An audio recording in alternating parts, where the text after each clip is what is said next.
क्या है शिव की भोलेनाथ और महेश बनने की कहानी। शिव का ओपन सीक्रेट इंसानी बुद्धि से परे है। इंसान को भगवान के रूप में ब्रह्मा, विष्णु और महेश तीनों देव दिखाई देते हैं जो उसकी नजर में अलग अलग हैं, लेकिन वे तीनों ईश्वरीय रूपों के बीच एक शिव, एक सेल्फ को नहीं देख पाता जो उन देवों का भी है, दूसरे देवों में भी और खुद उसमें भी, अर्थात शिव सबका मूल है। ये ओपन सीक्रेट है जो इंसानी समझ से परे है। 3 गुरु थे जो ज्ञान का प्रसार करने के लिए हर जगह एक साथ यात्रा करते थे। लोग अपने सवालों के साथ उनसे संपर्क करते थे और वे उन्हें जवाब देते थे। मानव जाति के कल्याण हेतु वे तीनों हमेशा मौजूद रहते थे। उन तीनों के आपस में मित्रवत संबंध थे। उन्हें देखकर कोई ये नहीं कह सकता था कि उनमें कौन बड़ा है, कौन छोटा, कौन ज्यादा ज्ञानी, कौन कम।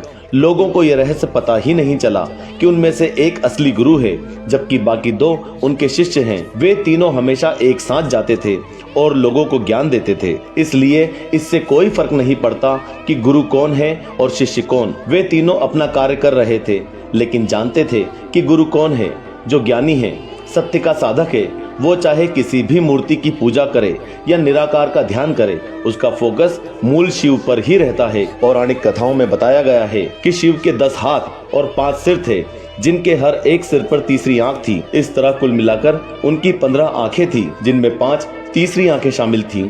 ये सब एक प्रतीक के रूप में हैं। शिव के इतने विस्तृत वर्णन का एक कारण है।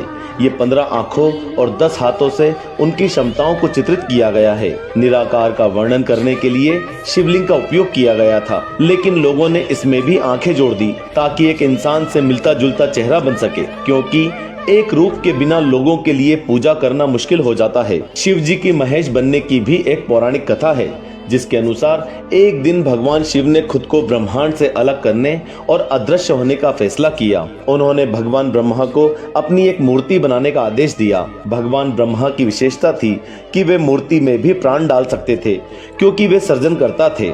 इस आदेश के साथ आदि गुरु शिव गायब हो गए और ब्रह्मा द्वारा उनकी मूर्ति में सांसें डाल दी गई, जिससे भगवान महेश प्रकट हुए। इस प्रकार देवताओं की त्रिमूर्ति अस्तित्व में आई। ये तीनों शक्तियां अर्थात सृजन शक्ति, पालन करने वाली शक्ति और संहारक शक्ति अभी भी संसार में मौजूद है।